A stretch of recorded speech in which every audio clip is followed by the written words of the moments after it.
É um conjunto. Síndrome é um conjunto de signos e sintomas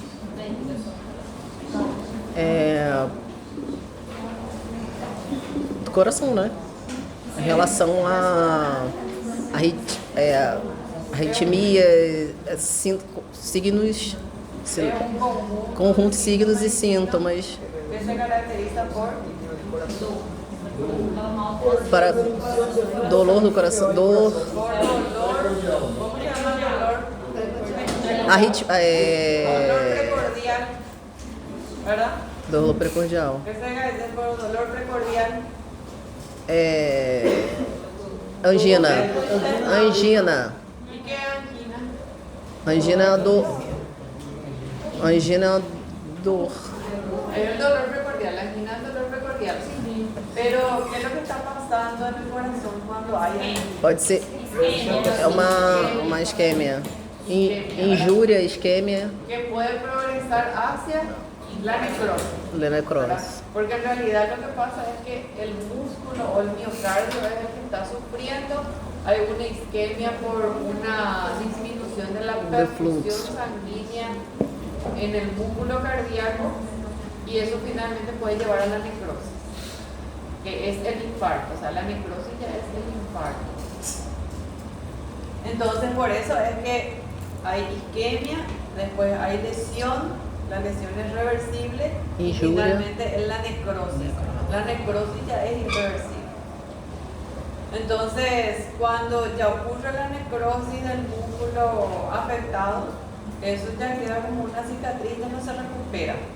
Ahora, si el paciente está pasando por una isquemia, ahí sí es posible volver a salvar el corazón, o si hay una lesión también. Si hay una lesión, ¿verdad? También se puede reperfundir el músculo y se puede salvar el corazón, ¿verdad? Se puede salvar el músculo. Cuanto más rápido se actúa, es mejor, ¿verdad? Porque más músculo se va a salvar. Entonces, hay algo que va acompañado, ¿verdad? Del infarto de miocardio, porque el infarto agudo de miocardio es una consecuencia de otra patología. Y esta patología es la arteriosclerosis. O sea, una persona no es que de la nada va a tener un infarto. Ese corazón ya estaba enfermo antes, ¿verdad? Entonces, cuando el corazón está enfermo, ¿qué es lo que en realidad ocurre? Que las coronarias están enfermas. El endotelio de las coronarias están enfermas porque se llena de placa de ateroma. Y luego Un proceso inflamatorio. sangra y se forma coágulo y ahí es cuando se obstruye la coronaria. Y consecuencia de eso es el infarto. Pero no es la única causa también. ¿Qué puede pasar con las coronarias aparte de esa obstrucción? Disección. Existe también disección de las coronarias. Nossa. Cuando la presión sanguínea es muy alta, puede ocurrir disección de la coronaria. O espasmo coronario también.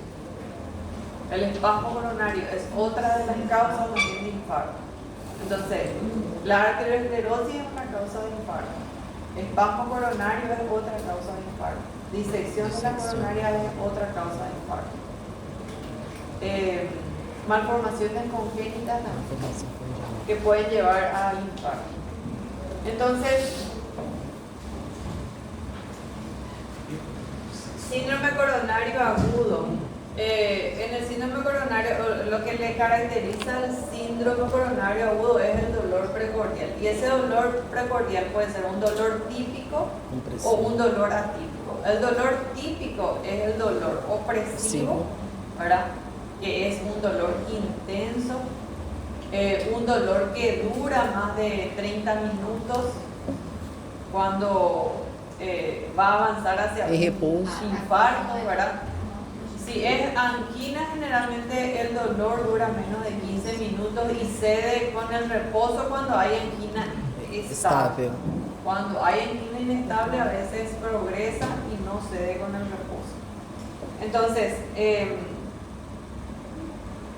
y hay algunos cambios en el electrocardiograma que cuando nosotros decimos síndrome coronario agudo, ¿verdad? O infarto agudo de miocardio, sin elevación del segmento ST y con elevación del segmento ST. Así se clasifica cuando vamos a hacer el diagnóstico después de hacerle el electrocardiograma al paciente. El paciente va a llegar con su dolor precordial típico. Supongamos que tiene un dolor precordial opresivo que irradia hacia mandíbula y el paciente tiene todos los factores de riesgo. Entonces yo le pido un electrocardiograma y tengo que diagnosticar infarto agudo de miocardio sin elevación del segmento ST o con elevación del segmento ST, porque eso va a determinar cómo voy a hacer el tratamiento, qué voy a hacer con ese paciente, porque no es lo mismo sin elevación del segmento ST. Entonces, cuando es sin elevación del segmento ST, podemos ver cualquiera de estas dos imágenes, ¿verdad? Esto es un infradentímetro. Acá hay lesión. Sí, hay lesión. Pero hay lesión en el endocárdico.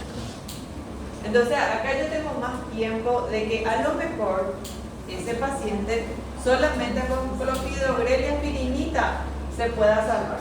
Sí. La misma cosa acá. Esto es isquemia en el epicardio, ¿verdad? Entonces, esto es lesión endocárdica, isquemia. Si yo encuentro estos tipos de imágenes, esto es un infarto, pero es infarto sin elevación del segmento ST.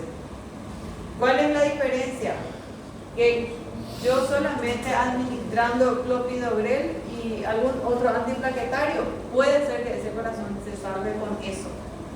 Pero si es con elevación del segmento ST, ahí ya es diferente. ¿Por qué? Porque ahí ya hay lesión en el epicardio. Y cuando hay lesión en el epicardio, ya no se va a salvar con aspirinita y clopidogrel nomás el paciente. Va a necesitar fibrinolisis, ¿verdad? Anticoagulantes para poder tratar de desobstruir ese coágulo. ¿Cuál es la diferencia entre esto y esto? Que si es sin elevación del segmento ST, posiblemente hay un coágulo que todavía no obstruyó totalmente la arteria. Pero cuando es con elevación del segmento ST, ahí sí, la arteria ya está totalmente obstruida. No hay ningún solo espacio por donde pase sangre. Y esa es la diferencia en el tratamiento. Entonces, por eso es importante entender, para poder actuar infarto agudo de miocardio, hay varios tipos, tipo 1, tipo 2, tipo 3, tipo 4, ¿verdad? Y tipo 5. Entonces, cuando decimos tipo 1, el infarto agudo de miocardio espontáneo relacionado a isquemia debido a un evento coronario primario, como erosión de la placa y o ruptura o disección. Un evento primario significa que el paciente ya tenía factores de riesgo, ¿verdad? Era hipertenso, era tabaquista, pero ya tenía algún factor de riesgo y de repente sufre un infarto. Que puede ser por la obstrucción del ateroma, después del coágulo, puede ser por una disección o puede ser por una fisura de la coronaria. Cuando hay un infarto agudo de miocardio secundario ya a una isquemia, ya sea debido a una mayor demanda de oxígeno o disminución de la oferta. Ahora, supongamos que la causa principal de infarto agudo de miocardio es la formación de placas de ateroma. O sea, la arteriosclerosis es la causa principal. Si esa es la causa, el infarto es primario. Pero si no hay ateroma, si el paciente no tiene obstrucción por ateroma, ¿verdad? Y supongamos que está haciendo un esfuerzo físico exagerado y hace un infarto, eso es espasmo coronario o embolismo coronario o alguna arritmia congénita que puede tener el paciente, ¿verdad? Eso es secundario. La muerte súbita del tipo 3, que es la muerte súbita inesperada, incluyendo el paro cardíaco, o sea, la fibrilación auricular, la fibrilación ventricular es la causa principal de muerte súbita. Hay pacientes que no tienen factores de riesgo, que son deportistas, pero mueren en la cancha. ¿Cuántos deportistas murieron en la cancha por muerte súbita y no hay conocido ningún tipo de factor de riesgo? Ese es el infarto tipo 3. Y el tipo 4 está asociado a una intervención de cateterismo. La propia intervención quirúrgica, como la reperfusión exagerada, puede llevar a un infarto agudo de miocardio.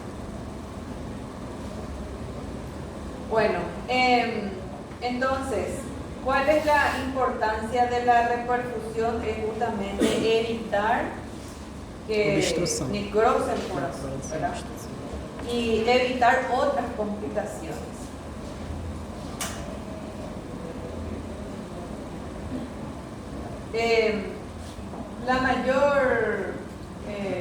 El mayor factor de riesgo para el infarto agudo de miocardio es el sexo masculino. Ahí está en el 77%. Ya tiene luego un 77% por ser hombre el infarto agudo de miocardio. Y ahí yo siempre digo, Dios fue bueno con el corazón de las mujeres, ¿verdad? Gracias a Dios, ¿no? Nos dio algo a nuestro favor que no le dio a los hombres. Pero, ¿por qué eso es? Una es por la cuestión hormonal y dos es porque los hombres tienen más masa muscular, más liberación de lípidos en la sangre. O sea, movilizan más lípidos. ¿Por qué? Porque se supone, ¿verdad?, que los hombres tienen más energía. Tem. Movilizan más, y eso es una cuestión hormonal por la testosterona. La testosterona hace que el hombre libere más LDL. LDL es el colesterol malo, ¿verdad? O sea, que mal llamado en realidad, porque malo por el hecho de que lo que hace es movilizar los lípidos hacia la sangre y hace que la sangre del hombre sea más viscosa, más espesa, ¿verdad? Y aparte de eso, al movilizar más lípidos a través de la sangre, facilita la entrada de lípidos a la capa subendotelial, en donde se acumula grasa. Por eso el hombre tiene más posibilidad de acumular grasa que las mujeres en las arterias. Sin embargo, las mujeres tenemos el estrógeno, y el estrógeno nos ayuda a movilizar menos grasa a través de la sangre y guardar en otra parte nuestra grasa. Entonces, guardar en los depósitos, en los adipocitos. ¿Estás riendo de qué, Iván? Y eso nos beneficia a las mujeres hasta la menopausia. Porque después de la menopausia, cuando baja nuestro estrógeno, ahí empezamos a tener un alto riesgo cardiovascular también las mujeres. Entonces, por eso es la cuestión de los hombres. Por eso el hombre tiene que cuidar más su corazón que las mujeres. Porque esto es una estadística real y no es para menospreciarle a los hombres, ¿verdad? Sino que para que el hombre se cuide más en ese sentido que las mujeres. El tabaquismo es la segunda causa, el 66% es el tabaquismo. Y eso incluye no solamente el cigarrillo, el tabaco que conocemos, también el cigarrillo electrónico y también el vapor, ¿verdad? Que hoy la gente está reemplazando el cigarrillo porque cree que el vapor es menos dañino, pero sin embargo no es así. ¿Saben por qué? Porque la sustancia química que se consume tanto con el cigarrillo o con el vapor, y ahí incluye cualquier tipo de cigarrillo y cualquier tipo de vapor o lo que sea, ¿verdad?, entra en la sangre porque es gas. Y lo que más rápido llega a la sangre es el gas. Y son sustancias químicas que entran directamente en los alveolos capilares, van a los capilares en la sangre y eso viaja por todo nuestro cuerpo. ¿Y qué pasa? Debilita el endotelio. Y cuando el endotelio está débil, ahí es cuando los lípidos, si el LDL entra a la capa subendotelial y empieza a acumularse grasa. Entonces, no es de vale que tenemos el 66% del factor de riesgo, el tabaco. O sea que acá entra cualquier tipo de cigarrillo. Todavía nomás no se le estudió bien al vapor. Pero yo les puedo asegurar que también tiene un alto riesgo cardiovascular. La diabetes es en el 43%. Pacientes diabéticos, alto riesgo cardiovascular. Eso es porque el paciente diabético de por sí tiene la sangre más espesa, ¿verdad? Y también daña la capa endotelial. Facilita la entrada de lípidos y la formación de placas de ateroma. La dislipidemia de por sí, claro, porque hay alto LDL en la dislipidemia. Y alguna enfermedad vascular conocida. Bueno, que es en el 2% nada más. Bueno, y ahí otra vez tenemos, fíjense que en otra estadística, en primer lugar está el tabaco, en segundo lugar está la diabetes, después tenemos la hipertensión y la dislipidemia, que son los factores de riesgo más importantes. Bueno, entonces ahí tenemos los factores de riesgo. ¿Y qué es lo que ocurre con esos factores de riesgo? Tanto el tabaquismo como la dislipidemia, la diabetes y otros causan un estrés oxidativo en las células endoteliales. O sea, debilitan las células endoteliales. Fíjense que la capa de endotelio es una capa fina, ¿verdad? Una capa simple de endotelio. Es muy frágil la capa endotelial. Aí faz um processo Cualquier inflamatório. sustancia química, gas que viaja por la sangre, ¿verdad? O si la sangre se espesa más de lo normal, va a empezar a fisurar, va a empezar a herir la capa endotelial. Y esa herida que queda en la capa endotelial facilita la entrada de líquido hacia la subendotelial. Y ahí es donde se acumula la grasa. Y vienen los neutrófilos, ¿verdad? Y los factores de inflamación a tratar de sanar eso, ¿verdad? Por eso es que las personas que tienen mucho LDL circulando por la sangre, ¿verdad? Viven con proinflamatorios permanentes en su cuerpo, porque están llenos de heridas por dentro. Esa es la realidad, están llenos de heridas por dentro de sus arterias y entonces tienen un alto nivel de proinflamatorio. Eso es lo que pasó con el COVID. Las personas que tenían más riesgo de hipertensión y dislipidemia eran las que finalmente fallecían por COVID. ¿Por qué? Porque venía la famosa bomba de oxitocina y esa respuesta inflamatoria exagerada. Claro, porque ellos ya viven inflamados. ¿Me entienden? Y después viene otro agente infeccioso a invadir su cuerpo y se llenan de proinflamatorio y eso es lo que finalmente le lleva a la muerte al paciente. Y forma coágulos, ¿verdad? Porque cuanto más proinflamatorio tenemos en nuestro cuerpo, es más A liberação de posibilidad de formar plaqueta. coágulos.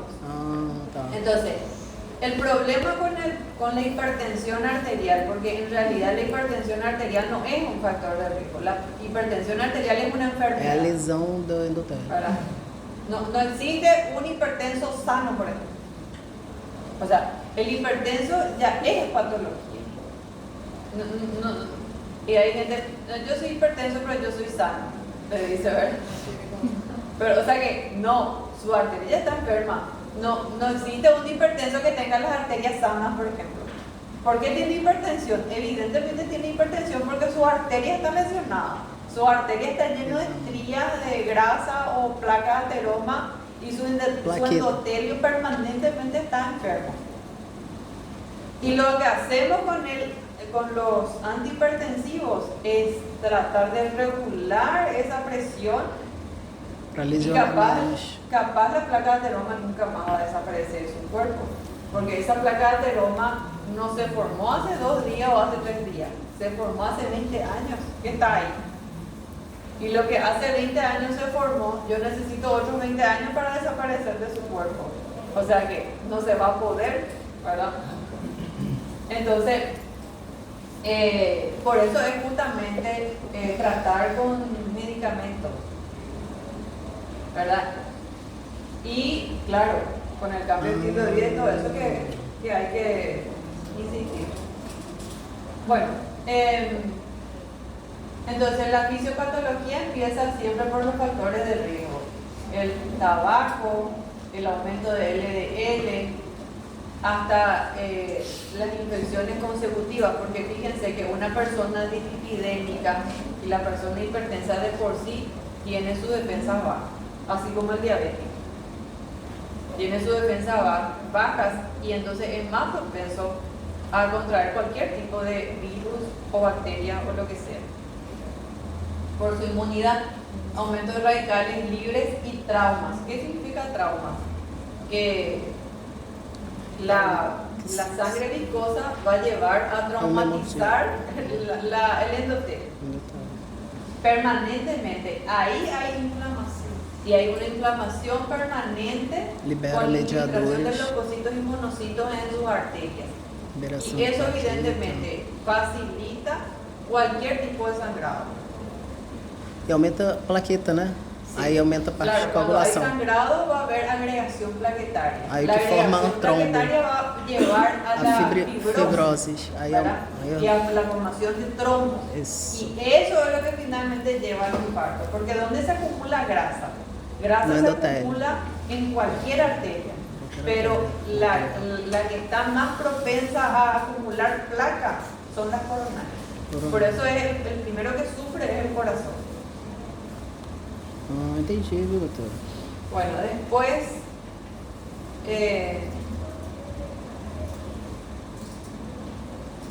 bueno, ahí está justamente. El tratamiento siempre va a ser eliminar el coágulo. Porque ese es el problema. Evidentemente acá ya hay una placa de ateroma. Esto ya está, supongamos que esto está hace 30 años en mi paciente. Y cada vez es más grande, porque esto va creciendo. Hasta que finalmente se desprende y empieza a sangrar, y ahí viene la agregación plaquetaria. Primeramente empieza a agregarse las plaquetas y se forma un mini coágulo, Tapón. por decir así, un tapón. Se forma un tapón plaquetario. Y ese tapón plaquetario obstruye la arteria, pero no totalmente, parcialmente obstruye la arteria. Cuando eso está ocurriendo en el corazón, Isquemia.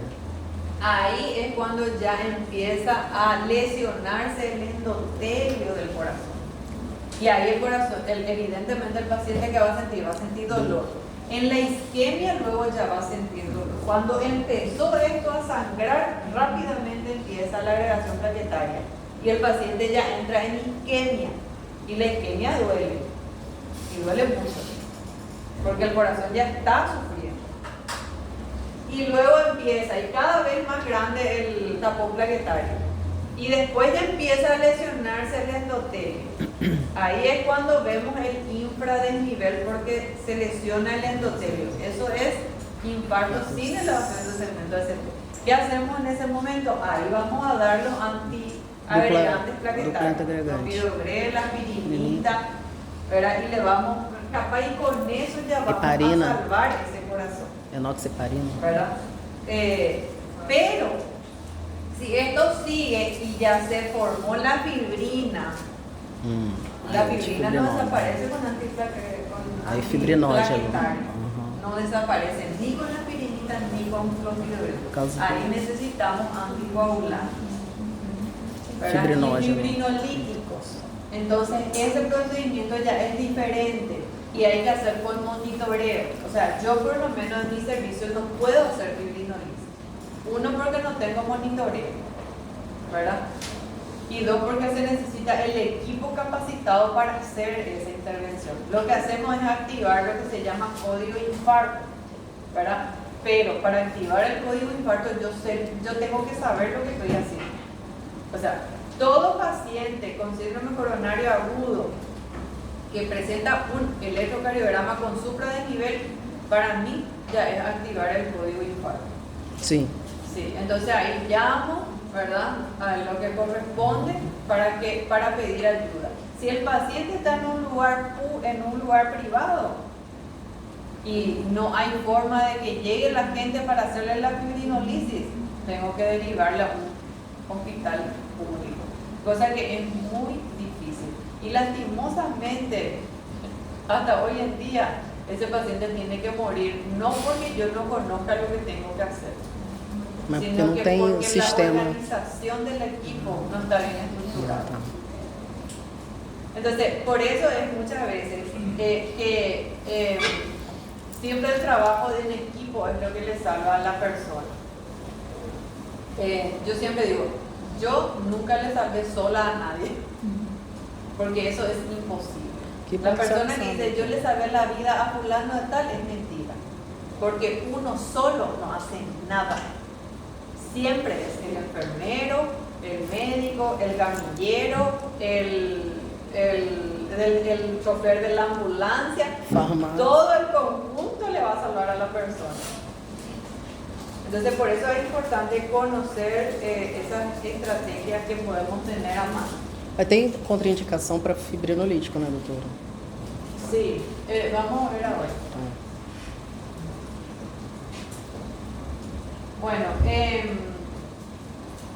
entonces, primeramente hacer un diagnóstico, o sea, primeramente establecer el diagnóstico. Si es un infarto, Se é supra ou infra. si es infra o supradesnivel, ¿verdad? Para ver qué medicación le voy a hacer. Si es infradesnivel, le vamos a hacer lo que ya Dupla conocemos: coagulación. clopidogrel, aspirinika, morfina, suero, ¿verdad? Le vamos a Enoxaparina. compensar en el caso, ¿verdad? Porque hay miles de tipos de infarto y puede ser que nos toque un infarto en un paciente diabético. Y ahí tenemos que compensarle también, o si está deshidratado, hidratarle y todo eso, dependiendo del tipo de Morfina paciente sempre, actual. doutora? Pode ser. Morfina sempre? Morfina en el caso que tenga mucho dolor, hay que dar. Hay que dar. Y la morfina se utiliza porque el dolor es insoportable. Y nosotros tenemos que bajar el nivel de estrés de ese paciente porque el dolor le causa estrés y puede empeorar su situación. Entonces, la mejor elección en ese caso es la morfina, porque bueno, o sea, con otro tipo de analgésico no le va a pasar el dolor. Bueno, valorar sus signos vitales, su hemodinamia, si está estable, si bajó la presión, ¿verdad? Porque si está la presión muy alta, hay que bajar la presión, o tratar de nivelar un poco la presión.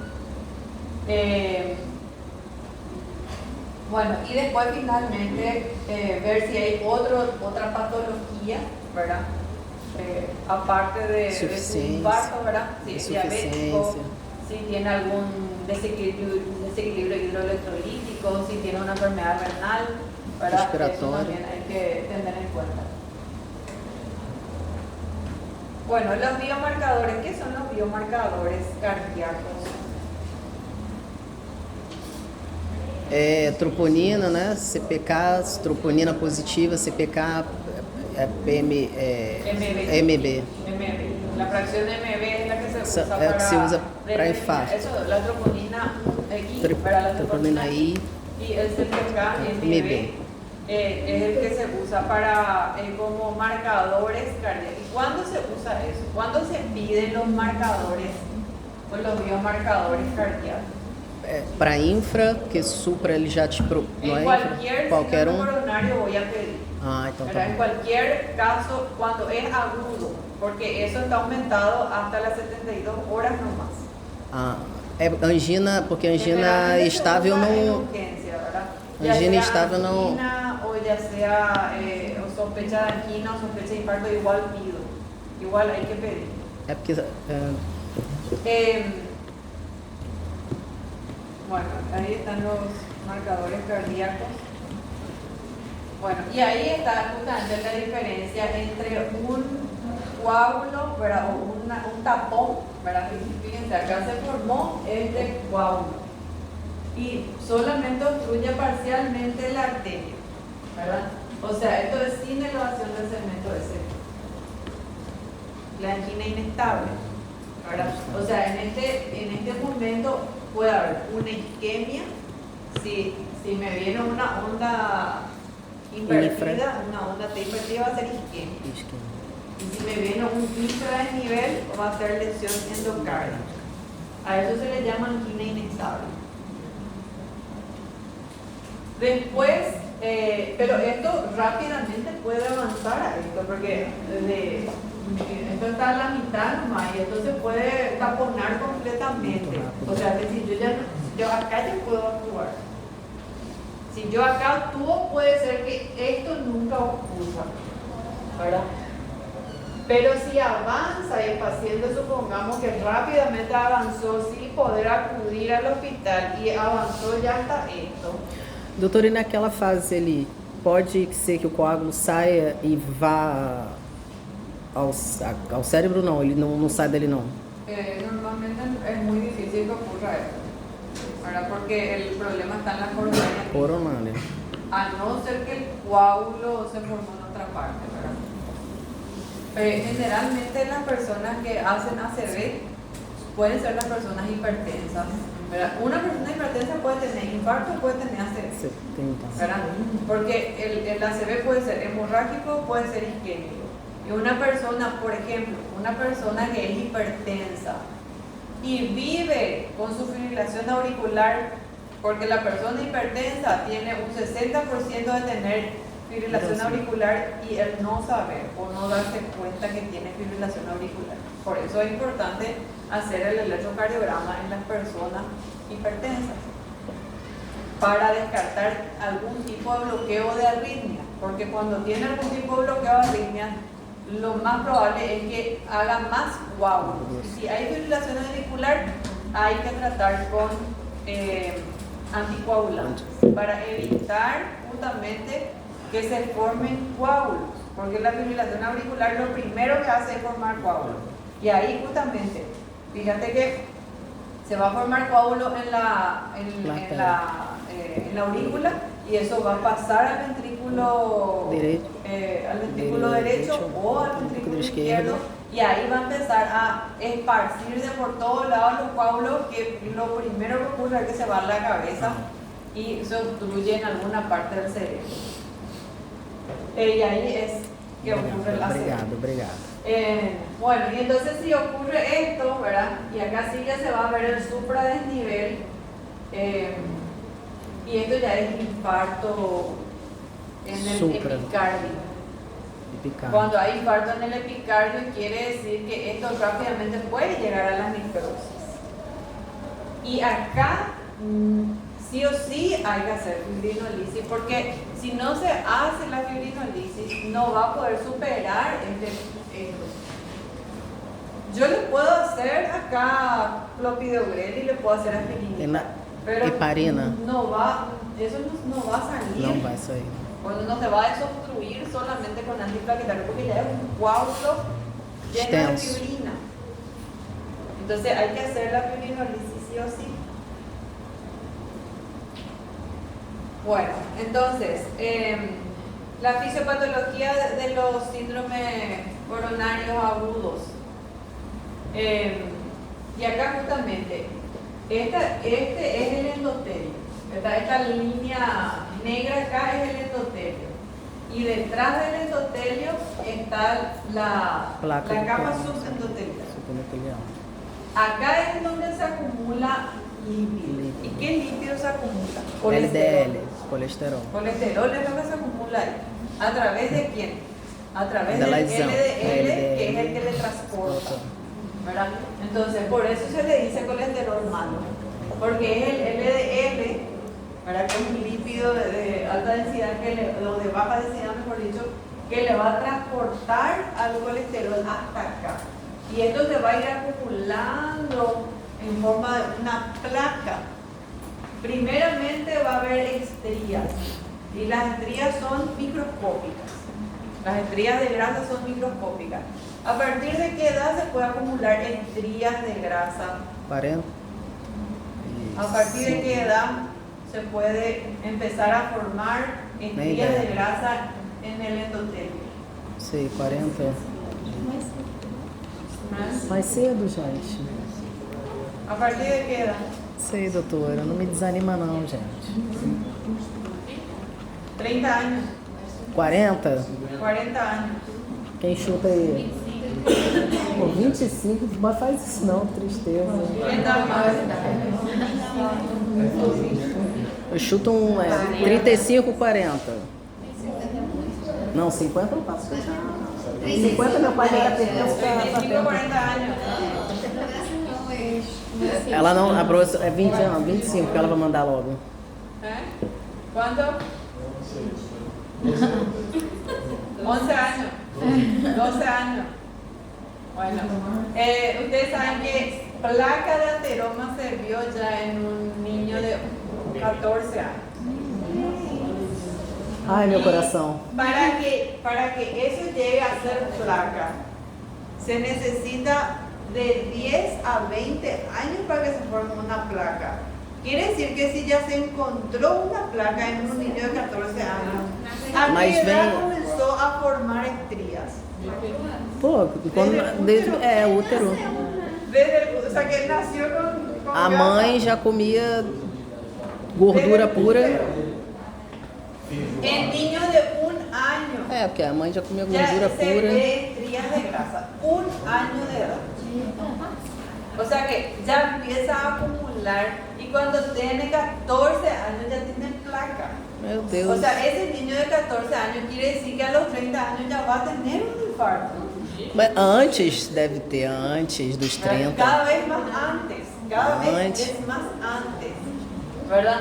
Entonces, Pô, com 30 anos ele por tava de eso es bengala, que hay enfim. que entender la fisiopatología de qué es lo qué es esto, qué significa esto, ¿verdad? Y hay que entender el cuerpo humano desde el útero. Porque si yo entiendo desde eso, yo desde el útero ya le voy a cuidar ya a mi hijo para que no tenga estría de grasa en su arteria. Más todavía si es varón. Hay niños de 6 kilos que nacen con 6 kilos. O sea, imagínense, 6 kilos es mucho. 4 kilos no ya es mucho. Sí, 3 kilos es más o menos, 2,800 parece que es lo normal. 2 kilos 800 o 8 kilos 800, 3 kilos, ¿verdad? Y a veces dice 4 kilos, re sano nació, ¿verdad? 4, 5 kilos tiene. ¿Y qué sano? ¿Cómo va a ser sano si tiene una obesidad el niño, verdad? Y entonces, por eso es que nosotros tenemos que salir de nuestra ignorancia. O sea, nosotros médicos tenemos que salir de nuestra ignorancia para poder abrirle la mente a la gente. De que de ninguna manera un niño de 6 kilos puede ser sano. ¿Verdad? Que de ninguna manera un niño con obesidad o un niño puede ser sano, ¿verdad? Está acumulando estrías de grasa y va a empezar a formar placas.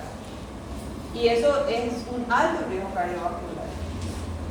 Y yo por lo menos no quiero que mi gente muera rápido, ¿verdad? O sea, entonces, por eso es. Y bueno, y después, una vez que se formó la placa, ¿verdad? Eso evidentemente tiene muchos años ahí de formación.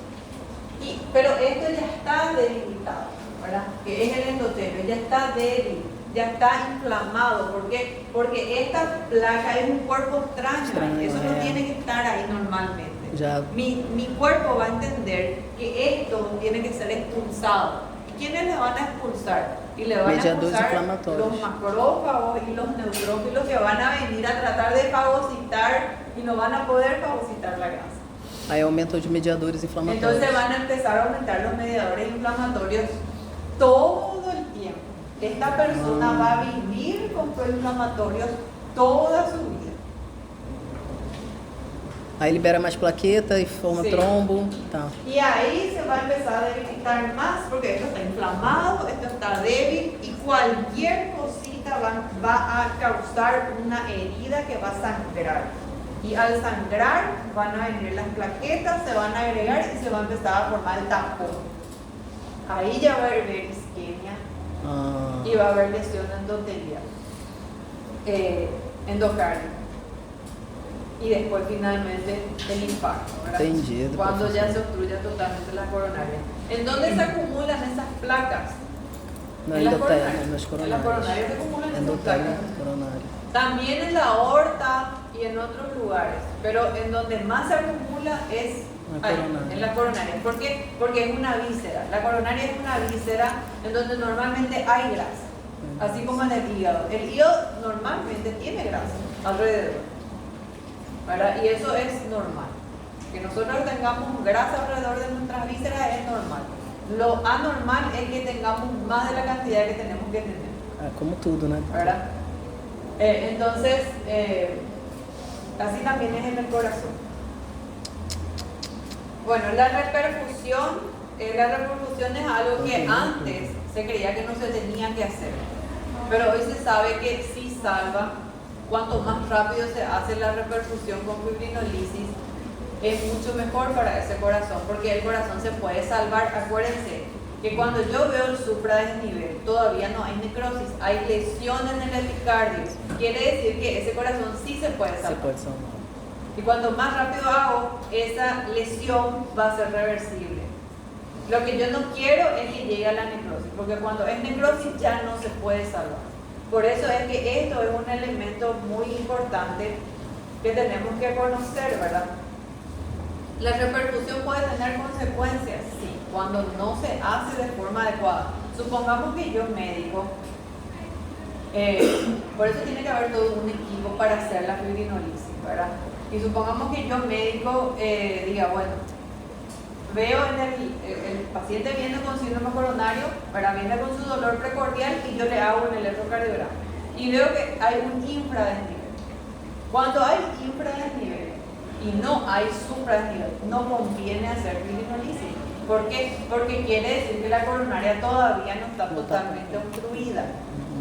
Si yo hago fibrinolisis, voy a exagerar con la reperfusión y voy a enviar más sangre de lo que tiene que recibir el corazón, y ahí es donde puedo intoxicar las células del miocardio y puedo causar edema tisular, agregación de neutrófilos, liberación de la RK, y ahí es cuando causo yo el infarto, ¿verdad? Pero sin embargo, cuando sí hay un supradesnivel y esa arteria ya está totalmente obstruida, ahí sí tengo que hacer la fibrinolisis, porque la fibrinolisis va a hacer que parcialmente se vuelva a desobstruir para que vuelva a reperfundir ese músculo. Entonces ahí no hay ningún riesgo en la reperfusión, no le voy a causar ningún mal al paciente, al contrario, lo voy a salvar. Entonces, lo que salva es que yo conozca lo que voy a hacer.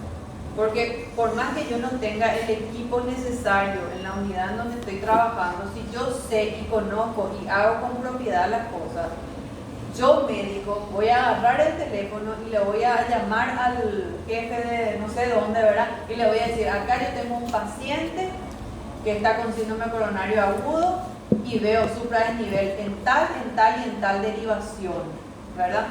Y cuando yo hablo con propiedad, esa persona ya va a saber que yo estoy sabiendo de lo que hablo. Y evidentemente me va a socorrer, porque yo no estoy dudando. Pero si yo no sé, ¿cómo yo voy a referir al paciente si yo no sé lo que estoy haciendo?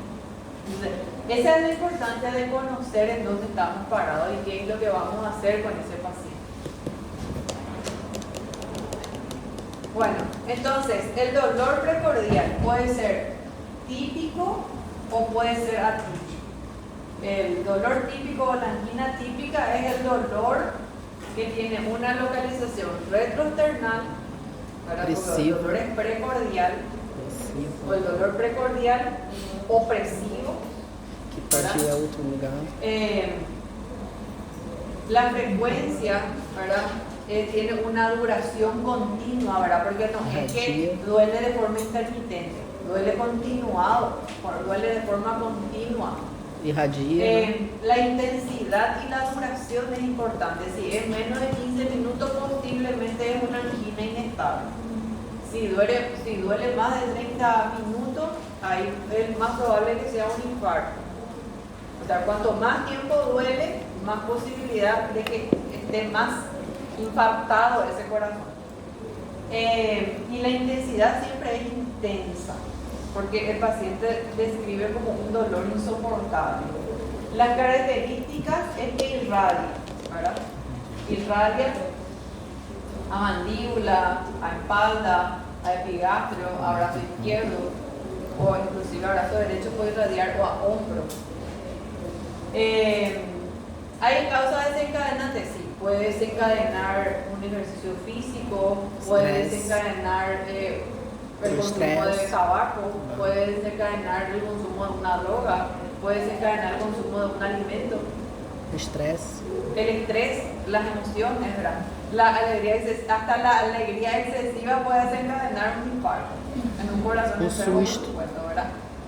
Y ocurre. El dolor, generalmente cuando es infarto, el dolor no disminuye. A no ser que ya pase ese proceso del infarto, ya necrosó todo y ahí va a pasar el dolor. Y la irradiación, ¿verdad? Y la cronología. Generalmente no tiene cronología. Es un dolor opresivo que irradia, es un dolor rápido, agudo. Bueno, después, esa es la semiología. Los estudios auxiliares, lo primero es el electrocardiograma. El electrocardiograma es muy fundamental para saber qué tipo de infarto es. Y después de pedir el electrocardiograma, supongamos que el paciente esté con dolor y aparte de eso está pálido, tiene diaforesis, está somnoliento, tiene disnea. Ahí ya estoy hablando de un infarto y una insuficiencia cardíaca. O sea, ya hay dos cosas. Entonces ahí pedir radiografía, ¿verdad? O tiene algún otro síntoma. Para eso es la radiografía para evaluar pulmón, ¿verdad? Porque si tiene disnea también tengo que descartar tromboembolismo pulmonar. Sí. Aparte del infarto, ¿verdad? Que puede ocurrir las dos cosas. Entonces, por eso es pedir la radiografía de tórax y los biomarcadores cardíacos.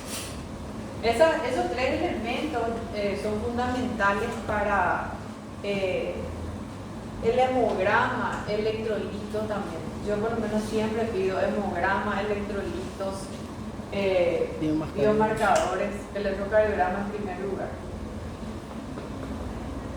Bueno, y ahí tenemos la troponina, la mioglobina y el proBNP, ¿verdad? O el BNP. Esto se pide, que es el péptido natriurético. Esto se pide para descartar insuficiencia cardíaca. Porque si esto está aumentado, generalmente el infarto va acompañado de insuficiencia cardíaca. Bueno, si sospecho de daño renal también, porque acuérdense que si hay infartos con insuficiencia cardíaca, todos los órganos van a dejar de perfundir y hasta eso va a llevar rápidamente a una insuficiencia renal aguda. Entonces, cuando eso pasa, el paciente prácticamente ya no tiene mucha expectativa porque su riñón también entró en insuficiencia. Bueno, hay que tener en cuenta la edad. Un paciente mayor de 80 años no es lo mismo que un paciente de 40 años. Ese paciente de 40 años tiene más posibilidades de salvarse por la edad. Si afecta a los grandes vasos, si afectó solamente el miocardio, si el paciente tiene diabetes mellitus, todo eso va a determinar el tratamiento que voy a utilizar para ese paciente. Bueno, entonces,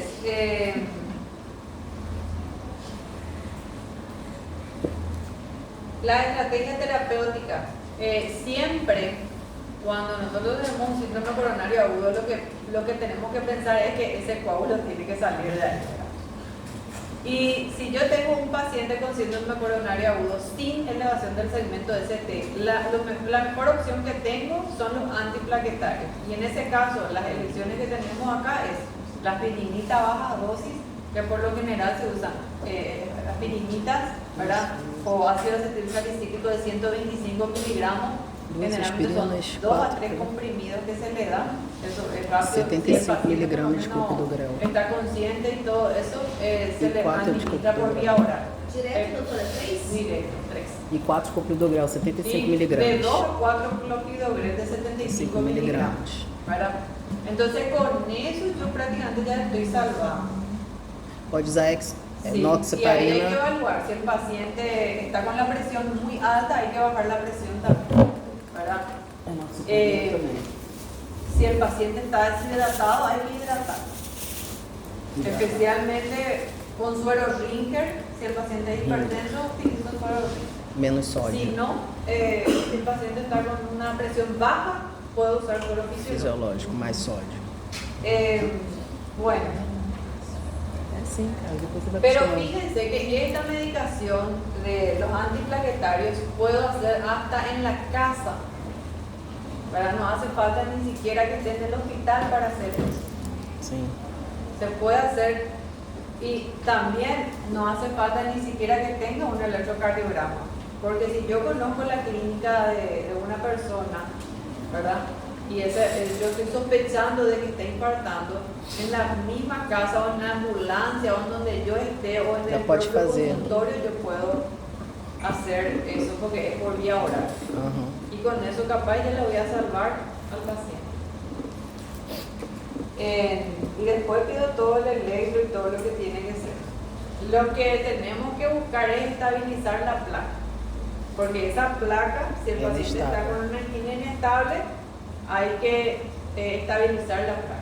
Que esa placa quede en el tamaño en donde está, para que no avance. Eso es lo que tenemos que buscar, que la placa no avance. Y bueno, y si ya nos encontramos evidentemente con un infarto masivo, en donde vemos supraesnivel en más de 7 derivaciones, ahí evidentemente vamos a hacer la fibrinolisis, pero ese paciente tiene que estar en una unidad de cuidados intensivos porque va a recibir sí o sí cateterismo. Sim, sim. Y no hay de otra. E pode sangrar, né, doutora? Se não souber a história do paciente. Sí. Entonces, nosotros tenemos que hacer lo que humanamente podemos dentro de la urgencia, pero sí llamar para derivar, porque cateterismo no le va a hacer cualquiera. Y cuando yo sé y hay un supranivel en más de 7 derivaciones, es un infarto extenso, que en donde no hay una arteria nomás comprometida, hay varias arterias comprometidas. ¿Verdad? Y yo no sé si ese paciente solamente con fibrinolisis va a salir de ese cuadro. Puede ser que mejore, puede ser que salga, ¿verdad? Pero de que lo más probable que necesite cateterismo es que va a necesitar. Professora, e com relação à parte terapêutica do paciente em casa, assim, vai ser só um comprimido, porque aí no caso, quando ele chega, está acontecendo Un infarto.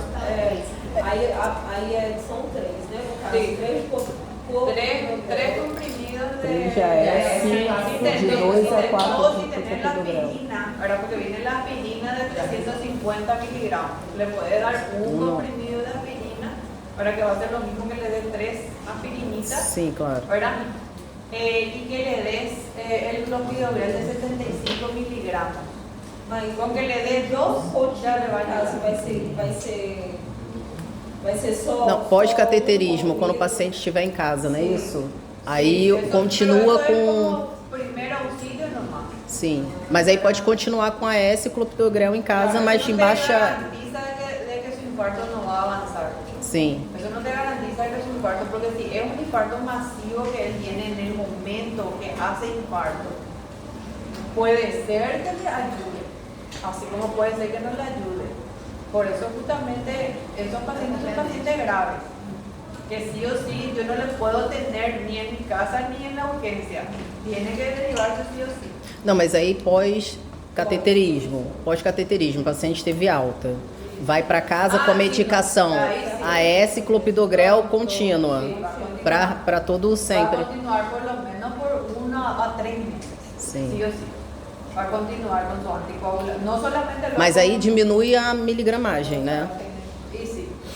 Ahí va a continuar y no solamente con su antiplaquetario. Va a llevar a tu casa un tratamiento anticoagulante. Com anticoagulante. Después de la intervención va a llevar su heparina seguramente que se va a tener que aplicar, ¿verdad? Y su Subcutânea. atorvastatina y todo lo que es para su riesgo cardiovascular. Vastatina, certo. Bueno, la Isso hipertensión é isso aqui, cara. arterial. Meu pai é isso, gente. Tudo que ela tá falando, De meu por pai já sí, sofreu. todo paciente Sei hipertenso tudo. tiene un riesgo cardiovascular de moderado a alto. Todos los pacientes hipertensos. Porque así como les dije, no hay una hipertensión arterial en donde la arteria esté sana. ¿Verdad? A no ser que sea una hipertensión arterial secundaria a una enfermedad renal o secundaria a un tumor o secundaria a otra cosa. ¿Verdad? Pero hipertensión arterial esencial o primaria, hay arteriosclerosis. Entonces, ese es el factor principal, ¿verdad? Y en donde ahí ya empieza la prevención.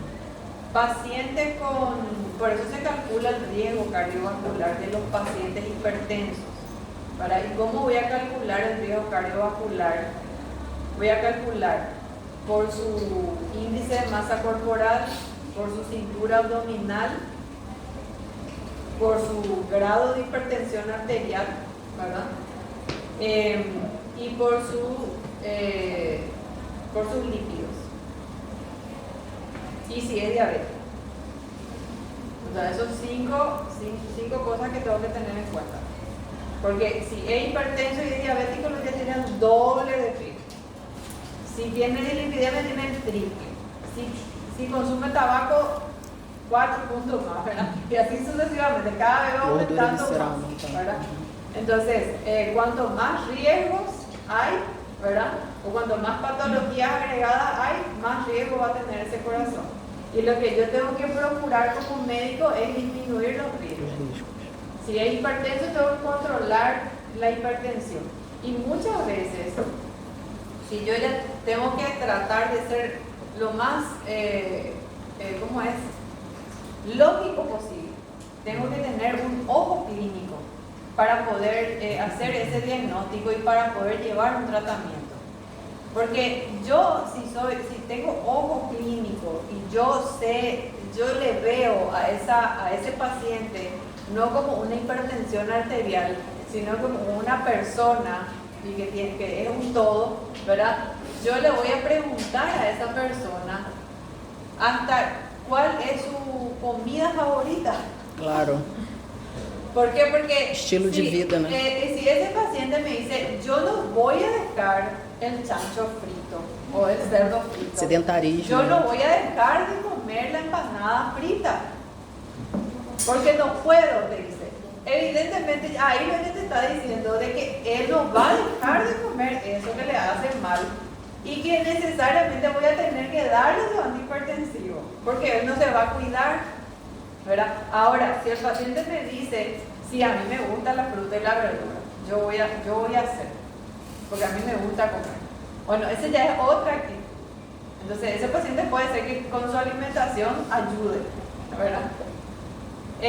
Y por eso es importante que yo le conozca al paciente para tratar de encontrar una adherencia terapéutica. Porque yo puedo ser el máster de los másteres en cardiología, pero si yo no consigo adherencia terapéutica en mi paciente, ese paciente va a fracasar. Sí o sí va a fracasar ese paciente. Y a veces, muchas veces no tenemos en cuenta tratar de encontrar una adherencia terapéutica y un convencimiento al paciente, porque no es fácil ese convencimiento.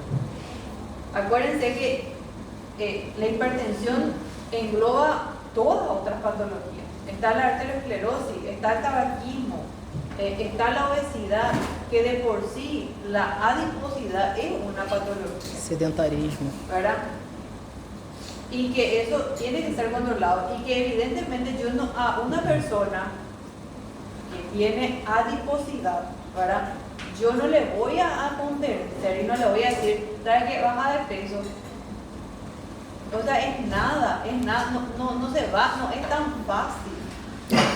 Y yo tengo que ser empático, me tengo que poner en el lugar de esa persona y no porque yo le diga, tenés que bajar de peso. Así como magia va a ir a bajar de peso. No, uno no porque no puede,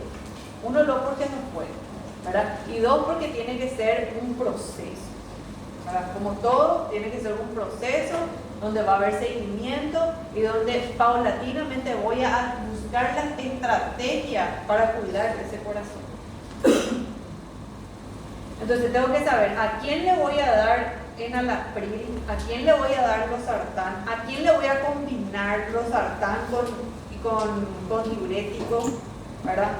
A quién le voy a combinar 3 medicamentos, ¿verdad? Evidentemente si hay una persona supongamos un varón de 50 años que nunca se controló la presión y viene a la urgencia todo nervioso, ¿verdad? Con una crisis hipertensiva y yo de entrada ya identifico, ¿verdad? Que su presión es 180-100, ¿verdad? Eso ya es una crisis hipertensiva. Entonces 180-100 es su presión y él dice, no, yo no soy hipertenso, ahora nomás me subió la presión. Pero él estaba quita y te dice que él no es hipertenso. O sea, evidentemente eso yo no voy a creer, porque si 180-100 le subió la presión y tiene todos los factores de riesgo, porque estaba quita y tiene su índice de masa corporal más de 35, ¿verdad? Y su cintura abdominal más de 102, ¿verdad? Obviamente que no, este tiene que recibir un lavado de cerebro ahora. Tem que fazer. Entonces, y claro, con toda la medicación, porque no se puede ir a su casa sin su enalapril. Eso lo sí o sí. É difícil. Entonces, y ahí hay que convencerle otra vez, porque te dicen, no, yo no me quiero acostumbrar a los medicamentos, te dicen, ¿verdad?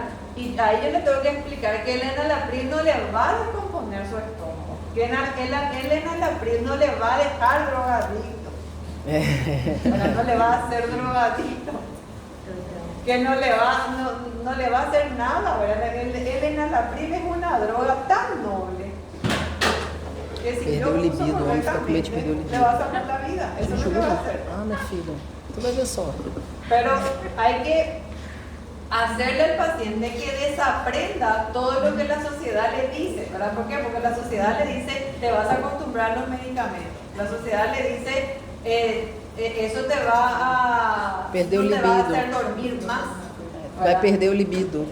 ¿Verdad? Mil cosas, ¿verdad? Mas não é mentira, mas é o que se fala. O Yo homem no fica sé doido. dónde quitan tantas cosas, ¿verdad? Pero te vienen con cada cosa rara. Bueno, Tô te falando, juro. Eu sou enfermeira, sei como é que é. É igual da professora. bueno, queria contar da entonces história. ahí hay que evaluar cuando al paciente con infarto, con sufra de nivel, se le tiene que hacer fibrinolisis o angioplastía, ¿verdad?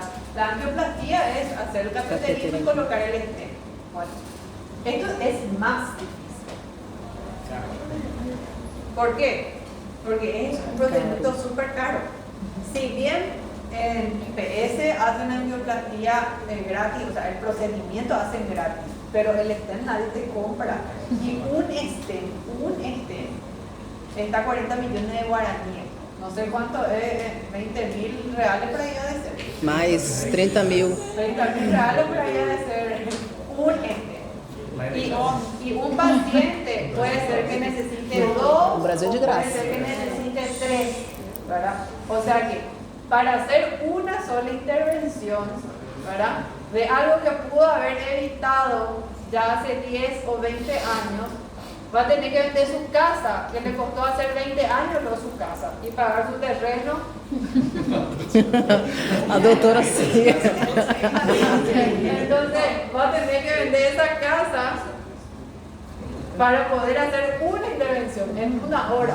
O sea, en una hora va a perder su casa. Y así es que yo le tengo que decir a ese paciente. Yo así le digo a mi paciente. Porque nadie quiere perder su casa. É isso aí. Y bueno, y esa es la realidad. Esa es la realidad de esta gente, ¿verdad? Y de lo que podemos evitar, porque hay que evaluar la disponibilidad de ese servicio. Uno luego, no todos los cardiólogos hacen cateterismo. Hay algunos que hacen, otros que no hacen.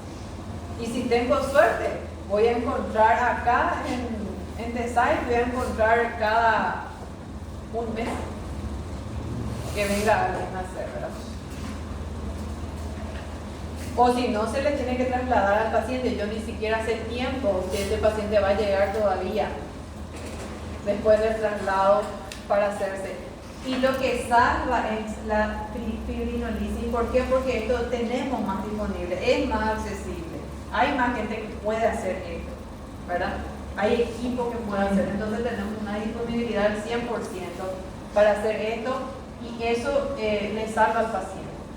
Entonces, si yo tengo un infartado con un supradesnivel y ya le hago la fibrinolisis, por más que va a necesitar la angioplastía, esto ya le va a salvar para que llegue a Asunción y se le haga su angioplastía.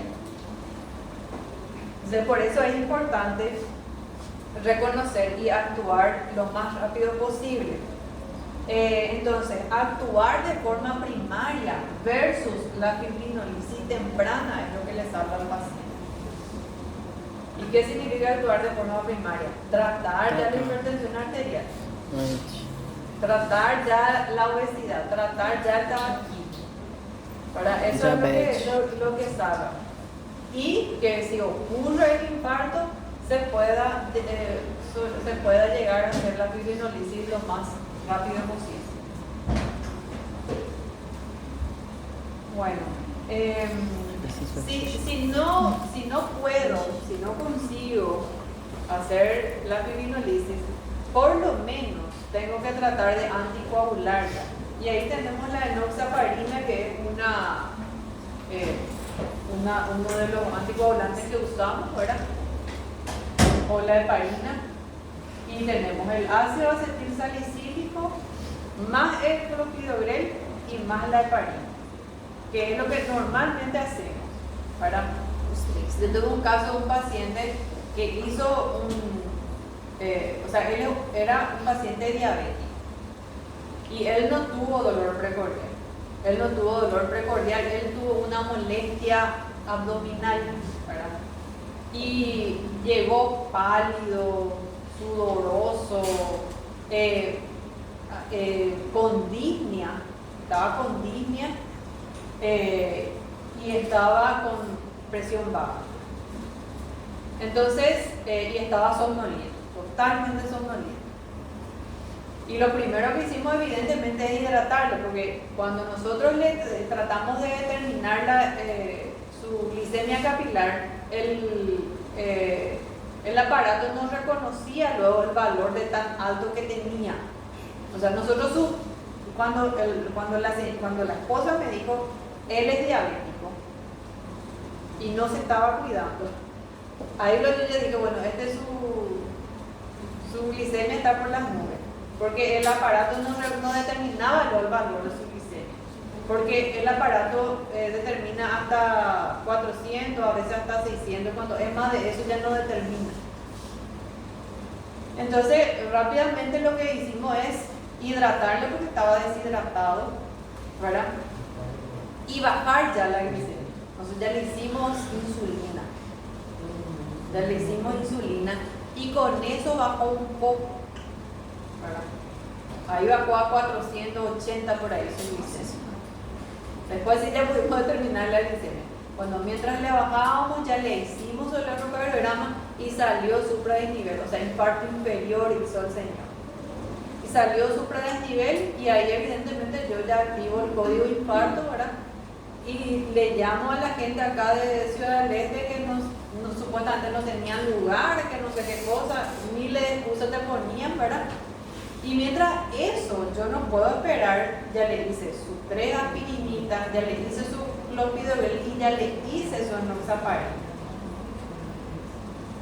Mientras seguía yo llamando, tuve que llamar a Asunción para que alguien me haga caso acá en Ciudad del Este. Y finalmente se le trasladó en la regional y después se le envió a Asunción. Ese paciente llegó a recibir angioplastia. Y por más que uno no tenga muchas veces el auxilio que necesita, si uno es empático con el paciente y trata de quedarse y no abandonarle a su paciente, porque cuando yo ya estaba entregando mi guardia cuando ese paciente llegó. Y eran las 6 de la mañana cuando el paciente, yo salía a las 7 de la mañana. Y entonces, cuando ese paciente llegó, eran las 6 de la mañana. Y yo me quedé hasta las 12 del mediodía con el paciente. O sea, hay muchas veces que hay que hacer ese esfuerzo. Y simplemente eso es lo que le salva al paciente, ¿verdad? Porque si es por eso, yo, ¿qué hice? Hice un trabajo multidisciplinario, porque ahí estaba la enfermera que le aplicaba lo que tenía que hacer, ¿verdad? Yo le decía a la enfermera lo que tenía que aplicarle y el señor de la ambulancia que vino a buscarle y todo eso, finalmente eso es lo que le salvó la vida a ese paciente, ¿verdad? Y ese quedarse con el paciente, no abandonarle al paciente, ¿verdad? A mí, yo puedo saber mucho, yo puedo saber, ¿verdad? Me puedo tragar el libro completo, pero si yo no tengo la voluntad de hacer las cosas por un paciente, posiblemente ese paciente no se va a salvar. ¿Por qué iba a hacer de él si yo le entregaba a mi compañero que no sabía nada del paciente? Claro, lo voy a referir, pero ¿será que mi compañero va a tener el mismo interés por ese paciente? Talvez não. Puede ser que sí o puede ser que no, ¿verdad? Debería, claro que debería, ¿verdad? Pero no es lo mismo a que yo haga ese esfuerzo de quedarme, si es que puedo, ¿verdad? O si no, hacer lo posible por saber hasta a dónde pueda parar esa persona, ¿verdad? Porque no hay nada más lindo, ¿verdad? Que después de hacer todo ese esfuerzo, uno reciba la foto del paciente ya comiendo una sopa de verdura y ya sentado, ¿verdad? Sentado y ya con color, ¿verdad? Porque ese paciente estaba pálido, estaba blanco, estaba somnoliento. Y era un paciente joven, tenía 50 años no más, o tiene 50 años no más.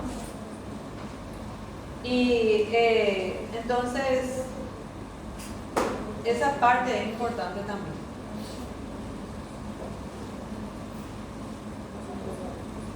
Bueno,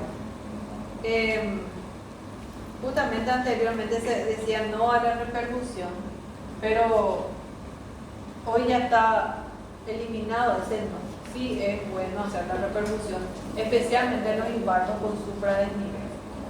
Es importante hacer la fibrinolisis y salva. No hay que tener miedo, no va a morir desangrado el paciente. No va a morir desangrado el paciente y no hay que tener miedo a actuar cuando tengo que actuar. Si yo tengo un infarto con supradesnivel, sí o sí conviene hacer anticoagulación. Y sin miedo al éxito. Sin miedo. A veces te da miedo porque no nos queremos sobrepasar, ¿verdad? Claro que no le voy a dar una dosis tampoco exagerada como para matarme, ¿verdad?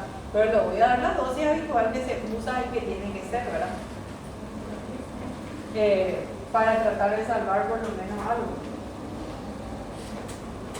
Bueno, ¿por qué? Porque acá el problema es la trombina, justamente. Y la trombina va a formarse con la fibrina, ¿verdad? Y si yo aplico solamente antiplaquetario, esa fibrina no se va a romper, no va a desaparecer. Lo que tengo que hacer es eliminar la fibrina. Y para eso se usa la fibrinolisis. Entonces tengo que tratar de tener un esquema práctico de lo que voy a hacer, ¿verdad? Fíjense, dolor torácico, si hay elevación, si hay dolor torácico y yo sospecho de síndrome coronario agudo, Censura. ¿verdad? Y más todavía si es un dolor típico y el paciente, yo sospecho que tiene todos los factores de riesgo y sospecho síndrome coronario agudo, ahí tengo que ver.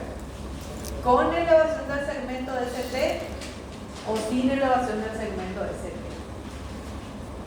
¿Verdad? Y entonces ahí justamente utilizar para eso el electrocardiograma, los marcadores cardíacos, ¿verdad? Y si hay una depresión del segmento ST, me tengo que imaginar que puede ser una angina estable o una angina inestable, ¿verdad? Y si es con elevación del segmento ST, ahí ya tengo que rápidamente hacer tratamiento farmacológico que corresponde y la repercusión. La repercusión rápidamente, y eso puede ser que elimine el coágulo y pueda hasta evitar el cateterismo. Hasta pueda evitar el cateterismo. En el caso de que sea una angina inestable, no quiere decir que no va a necesitar cateterismo. Puede ser que inclusive necesite también cateterismo. Por eso hay que siempre evaluar permanentemente al paciente de cómo va evolucionando al medicamento.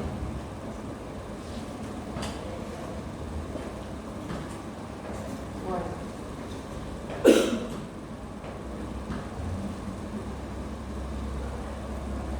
Hay otros marcadores que se usan también para descartar, ¿verdad? Por ejemplo, insuficiencia cardíaca.